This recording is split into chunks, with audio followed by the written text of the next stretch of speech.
দর্শক বন্ধুরা, আমাদের সবসময় মনের ইচ্ছে থাকে যে আমরা যে কাজে যেদিনই বেরোই সেই কাজেই যেন সাকসেস বা সাফল্য আমাদের আসে। হতে পারে সেটা পরীক্ষা, স্কুলের পরীক্ষা দিতে যাচ্ছেন, বা কোনো চাকরির পরীক্ষা দিতে যাচ্ছেন, ইন্টারভিউ দিতে যাচ্ছেন, বা ব্যবসায়িক কোনো ডিলের ব্যাপারে কথা বলতে যাচ্ছেন, আইন আদালতের কেস আছে, বা বিবাহ সম্বন্ধ আছে। যে কাজেই আমরা যখনই বেরোই আমাদের মনে কিন্তু একটা ইচ্ছে থাকে যে কাজে যাচ্ছি সেই কাজটা যেন আমাদের পূরণ হয়, আমরা যেন মনের যে ইচ্ছেটা নিয়ে বেরোচ্ছি সাকসেস বা সাফল্য যেন আমাদের কাছে আসে। তো বার অনুযায়ী কি এমন জিনিস করে বাড়ির থেকে বেরোনো উচিত যার ফলে আমাদের ওই দিন সব রকম বাধাবিঘ্ন কেটে সাকসেস বা সাফল্যের সংস্পর্শে আমরা আসতে পারি, সাকসেস নিয়ে আমরা ঘরে ফিরতে পারি, সফল হয়ে আমরা বাড়ি ফিরতে পারি, সেই বিষয়ে আজকে আলোচনা করব। আমি আচার্য ঋত্বিক চক্রবর্তী, সহজ ভাষা ধর্মকথার এই নতুন পর্বে আপনাদের সকলকে জানাই সুস্বাগতম। বন্ধুরা, সহজ ভাষা ধর্মকথা মানেই এমন কিছু বিশেষ উপায় যেগুলো আমাদের হাতের কাছেই দ্রব্য দিয়ে করা এবং প্রায় নিখরচায় এবং আমাদের জীবনের জটিলতম সমস্যার সমাধান। যদি আপনারা সেগুলো নিয়মিত পেতে চান তাহলে আপনাদের এই প্রিয় চ্যানেল সহজ ভাষা ধর্মকথাকে আজই সাবস্ক্রাইব করে পাশে থাকা বেল বাটনটা ক্লিক করে দিন, যাতে পরবর্তী সমস্ত ভিডিও নোটিফিকেশান আপনাদের কাছে দ্রুত পৌঁছে যেতে পারে।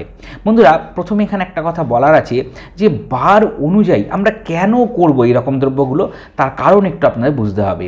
আমাদের প্রত্যেকটা দ্রব্য, পৃথিবীতে যে সমস্ত দ্রব্যগুলো আছে, কারোর মধ্যে পজিটিভিটি, কারোর মধ্যে নেগেটিভিটি, বিভিন্ন রকম ধনাত্মকতা বা ঋণাত্মকতা এনার্জিতে তারা সম্পর্কযুক্ত থাকে, অর্থাৎ কোনো না কোনোভাবে তাদের মধ্যে এই এনার্জি বা শক্তি নিহিত থাকে।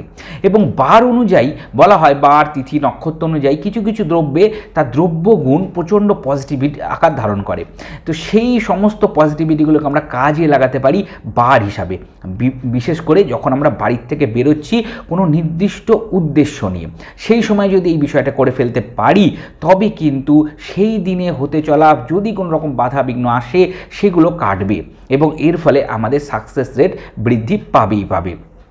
বন্ধুরা, এখানে একটা কথা অবশ্যই মনে রাখবেন, আজকে বলা ক্রিয়াগুলো আপনারা অবশ্যই করবেন এবং করার পরে যখন বাড়ির থেকে বেরিয়ে যাবেন তারপরে কিন্তু আর বাড়িতে সাথে সাথেই ফিরবেন না, কাজটা করেই ফেরার চেষ্টা করবেন। একবার বেরোলেন, ধরুন কিছু ভুলে গেছেন, আবার নিতে ঘরে ঢুকে গেলেন, তাহলে কিন্তু কাজটা নষ্ট হয়ে গেল, এইটা কিন্তু করা যাবে না। অর্থাৎ বেরিয়ে আবার সাথে সাথে কিন্তু প্রবেশ করবেন না। তো বার অনুযায়ী কি দ্রব্য আমরা ব্যবহার করব বা কি উপায়গুলো আমরা করব। প্রথম বার হচ্ছে রবিবার। রবিবার দিন আপনারা যখন বাড়ির থেকে বেরোবেন, বিভিন্ন কাজে বেরোতে পারেন, সেই দিন পান পাতা খেয়ে বেরোতে হয়। দর্শক বন্ধুরা, যারা পান খেতে পারেন তাদের তো কোনো অসুবিধা নেই, পান খেয়ে বেরিয়ে গেলেন। কিন্তু যাদের পানের কোনো নেশা ঠেশা নেই তারা কি করবেন, একটুখানি পান পাতা ছোট্ট একটুখানি ছিঁড়ে নিয়ে মুখে দিয়ে বেরিয়ে যাবেন। অর্থাৎ পান মানে কিন্তু এরকমই না যে পান বানিয়েই খেতে হবে, ঠিক আছে, অল্প একটু পানের পাতা ছিঁড়ে নিয়ে মুখে দিয়ে বেরোলেও কিন্তু হবে। অর্থাৎ পান খেয়ে আপনাদের বাড়ির থেকে বেরোতে হবে রবিবার দিন যদি আপনারা কোনো বিশেষ কাজে বাড়ির থেকে বেরোন। আর বন্ধুরা, এই ক্ষেত্রে আপনারা যদি সম্ভব হয় একটুখানি ঘিয়ের টিকা, ঘি অর্থাৎ আমরা যে ঘি রান্নার কাজে ব্যবহার করি সেই ঘিয়ের একটু ছোট্ট টিকা এই অনামিকা আঙুল দিয়ে একটুখানি মাথায় পরে যদি বেরোতে পারেন অত্যন্ত শুভ হয়। এটা স্কিন অনুযায়ী আবার অনেকের সমস্যা হতে পারে, যাদের স্কিনে এটা পারমিট করবে ছোট্ট একটা ঘিয়ের টিকা অনামিকা আঙুল দিয়ে আপনারা একটুখানি পরে নিয়ে বাড়ির থেকে বেরোবেন।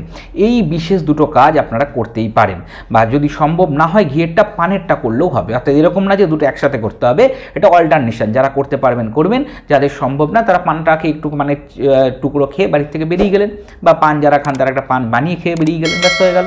আচ্ছা, সোমবার দিনের জন্য বলছি। এবার সোমবার দিন কি করবেন, সোমবার দিন যখন যে কোনো কাজে বেরোবেন তখন আয়না দেখে বেরোবেন। বন্ধুরা, এখানে কিন্তু একটা জিনিস খেয়াল রাখবেন, আমরা চুল তো স্নান করে উঠে সবাই আঁচড়াই টাচড়াই, সেই বিষয়টা কিন্তু বলছি না। যখন বাড়ির থেকে বেরোবেন তখন একবার আয়নায় নিজের মুখটা দেখবেন, দেখে তারপরে বাড়ির থেকে বেরিয়ে যাবেন। বুঝতে পেরেছেন আশা করি। সোমবার দিনের ক্রিয়া অত্যন্ত সহজ। মঙ্গলবার দিন কি করতে হবে, মঙ্গলবার দিনের জন্য আপনাদের আগে থেকে একটু গুড় রেখে দিতে হবে। বিশেষ করে যদি আখের গুড় একটু বাড়িতে স্টক করা থাকে খুব ভালো। আখের গুড় অর্থাৎ আখ থেকে যে গুড়টা হয়, আখি গুড়, সেই গুড়টা অল্প একটু খেয়ে বেরিয়ে গেলেন, বা না থাকলে যখন খেজুরের গুড়ের টুকরো টুকরো থাকবে বা যে কোনো রকমের গুড় বাড়িতে থাকলে সেটাই খেয়ে বেরোবেন। তবে আখের গুড়টা হলে একটু বেশি স্পেশাল হয়। তো আখের গুড় একটুখানি খেয়ে বাড়ির থেকে বেরিয়ে গেলেন, বা গুড় খেয়ে একটু বাড়ির থেকে বেরোবেন মঙ্গলবার দিন যদি কোনো শুভ কাজে আপনারা যান, যেটার জন্য আপনাদের ইচ্ছে যে বাধা বিঘ্ন কাটুক, অনেক দিন ধরে যাচ্ছেন হচ্ছে না, কাজটা হওয়া দরকার, তাহলে সেই ক্ষেত্রে এই টোটকা করুন। বেরোবার আগে একটু গুড় খেয়ে বাড়ির থেকে বেরিয়ে যান মঙ্গলবার দিন। বুধবার দিনের জন্য কি করব? বুধবার দিন বাড়ি থেকে বেরোবার আগে একটুখানি মৌরি খেয়ে যান। এখানে খেয়াল রাখবেন, মৌরি কিন্তু নর্মাল বাজার থেকে যে সবুজ মৌরি কিনে আনেন সেটাই, কোনো ভাজাভুজি করে রেডি করে নেবেন না, একদম নর্মাল যে কাঁচা মৌরি, সেই অল্প একটু মৌরি খেয়ে বাড়ির থেকে বেরিয়ে যাবেন বুধবার দিন করে। অত্যন্ত শুভ যোগ আপনাদের ক্রিয়েট হবে, এর ফলে যে কাজে যাচ্ছেন সেই কাজের বাধাবিঘ্ন দূর হয়ে যাবে। এছাড়া বন্ধুরা বুধবার দিন আর একটা উপায় হয়, সেটা হচ্ছে ধনে পাতা। বাড়িতে যদি ধনে পাতা থাকে সেটাও একটুখানি খেয়ে বেরিয়ে গেলেও কিন্তু বুধবার দিনের কাজে কমবে বাধা হ্রাস পায়, সাফল্য আসেই আসে। বৃহস্পতিবার দিনের কি উপায়? বৃহস্পতিবার দিন উপায় হচ্ছে জিরে। বাড়িতে মশলার জিরে বাড়ির প্রত্যেকের থাকে, গোটা জিরে, সাদা গোটা জিরে, সেই সাদা গোটা জিরে একটুখানি খেয়ে বেরিয়ে যাবেন বৃহস্পতিবার দিন। যদি আপনারা কোনো শুভ কাজে বা যে কাজেই হোক না কেন আপনারা যাচ্ছেন, সাফল্য আপনাদের আসছে না বা অনেকদিন ধরে গিয়েও ডিলটা ক্র্যাক হচ্ছে না, যে কোনো শুভ কাজে যাওয়ার আগে বৃহস্পতিবার দিন একটু জিরে খেয়ে, সাদা জিরে গোটা জিরে খেয়ে একটু বেরিয়ে যাবেন, কাজটা হবে। এছাড়া বন্ধুরা বৃহস্পতিবার দিন অবশ্যই একটু হলুদের টিকা, অর্থাৎ যে কোনো একটু হলুদ, একটু বেটে হোক, একটু গুঁড়ো হলুদ জলেগুলো হোক, একটু ছোট্ট করে টিকা যদি পড়তে পারেন এই আঙুল দিয়ে, তর্জনী, ঠিক আছে, ইন্ডেক্স ফিঙ্গার, এই আঙুল দিয়ে একটুখানি যদি পরে নিয়ে বেরিয়ে যেতে পারেন, তাহলে কিন্তু আপনাদের বৃহস্পতিবার দিনের কাজকর্ম কিন্তু অনেক বেশি সাকসেস আপনারা পেতে শুরু করবেন। এটাও একইভাবে বলছি যে এরকম না যে টিকাও পড়তে হবে, জিরেও খেতে হবে, যেটা ইচ্ছে আপনারা অল্টারনেশন করুন। বিশেষ করে জিরেটা সম্পূর্ণ আলাদা বিষয়, জিরে আপনারা খেয়ে বেরোবেন, টিকা আপনারা দিতেও পারেন, নাও দিতে পারেন। আমার বলার কর্তব্য যাতে আরও আপনারা সমস্ত দিক থেকে পজিটিভিটি আনা যায়, সেজন্য এটা অল্টারনেশন হিসেবে আমি দিলাম।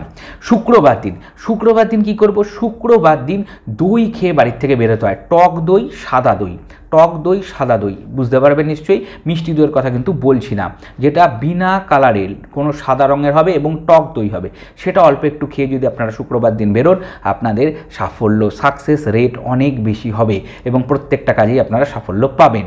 শনিবার দিনের জন্য কি করব? শনিবার দিনের জন্য একটু কাঁচা আদা, ঘরে তো আদা প্রত্যেকেরই থাকে, রান্নার কাজে ব্যবহার হয়, একটু কাঁচা আদা খেয়ে বাইরে বেরিয়ে যান।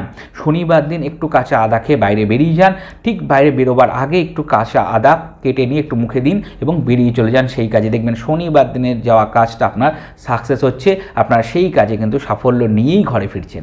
অত্যন্ত সহজ দ্রব্য বললাম, আশা করি বুঝতে পেরেছেন। প্রত্যেকটা দ্রব্য আপনাদের বাড়িতে প্রায় রান্নাঘরেই থাকে, তাই কোনো দ্রব্য পেতেই আপনাদের কোনো সমস্যা হবে বলে তো মনে হয় না। আর এই রকম বিষয়গুলি আমি তুলে ধরি সহজ ভাষা ধর্মকথায়, যেগুলো আমাদের হাতের কাছে থাকা দ্রব্য এবং আমাদের জীবনে বিভিন্ন জটিল সমস্যার সমাধান করতে সহায়ক হয়ে উঠতে পারে। যদি আপনারা সেই সংক্রান্ত পর্ব নিয়মিত পেতে চান, তাহলে আপনাদের এই প্রিয় চ্যানেল সহজ ভাষা ধর্মকথাকে আজই সাবস্ক্রাইব করুন এবং পাশে থাকা বেল বাটনটা অনুগ্রহ করে ক্লিক করে দিন। আর বন্ধুরা, আজকের পর্ব যদি আপনাদের বিশেষ করে ভালো লেগে থাকে, একটা লাইক দিয়ে আমাকে উৎসাহিত করুন।